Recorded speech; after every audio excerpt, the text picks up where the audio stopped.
السلام عليكم ورحمة الله وبركاته داودyaasheeda qiimaha qayaala oo meel kasta oo caalamka ka joogtaan kusoo dhawaada shabakada wararka Sela 24 maanta waxaan kusoo qaadanaynaa faallo gaar ah oo ku saabsan daryeelka caafimaad la'aanta Somaliland ka taagan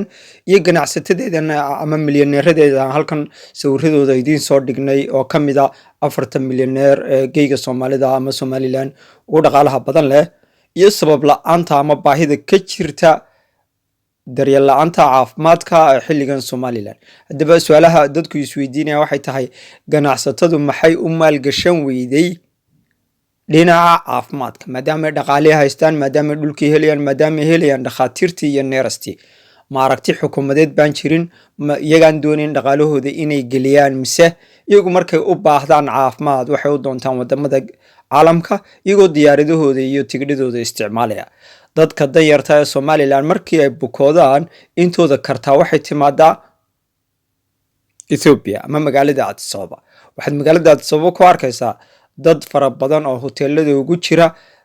adeeg caafimaad iyagoo soo doontay Addis Ababa lagana yaabo haddii Somaliland looga maalgelin lahaa cisbitaallo waaweyn in dadkaasi ay joogi lahaayeen dalkooda waxaa jira dad kale oo iyaguna ka yimaada dhanka Soomaalida ama dhanka Puntland oo iyaguna wada dheer soo qaada oo u yimaada Ethiopia caafimaad haddaba su'aashu waxay tahay milyaneeradan miyaanay dhaqaalahoodu aanu awoodin inay maal gashadaan sektorka ama qaybta caafimaadka waa maxay shayga ka hortaagan waxaad arkaysaa dadka Soomaaliyeed oo xilligan kaliyaha u jiifa Turkiga Hindiya iyo meelo kale oo caalamka intooda ugu dhow ee markaa u xili kartaana Addis Ababa ay yimaadaan deetana wixii loo helana waa loo qoraa wixii kalena way ka noqdaan inta kale masaakiintana Ilaahay baa u maqan laakiin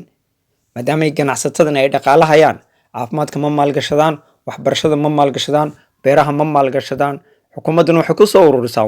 cashuur baan ka qaadnaa laakiin cashuurtaasi xaggee bay gashaa ma iyagaan doonaynin inay isku aaminaan dhanka caafimaadka ay maalgashadaan ma xukuumadda ka hortaagan ma waxaanay haysan sektorkii ama aqoon-yahankii caafimaadka ee ka shaqayn lahaa waa maxay siyaasadda laga leeyahay in dadku ay u dhintaan xanuuno yaryar iyagoo dalkooda iyo dadkoodaba lagu daaweyn karo qofka ugu yar ee Hindiya loo qaado ugu yaraan waxa ku soo baxda 60,000 ama 50,000 iyadoo lagu daaweyn karo $60 ama $100 hadduu dalkiisa joogi lahaa waxaasina waxay ku baxaan diyaarado hoteelo turjumaano iyo in yaroo dawooyin oo looga soo qoro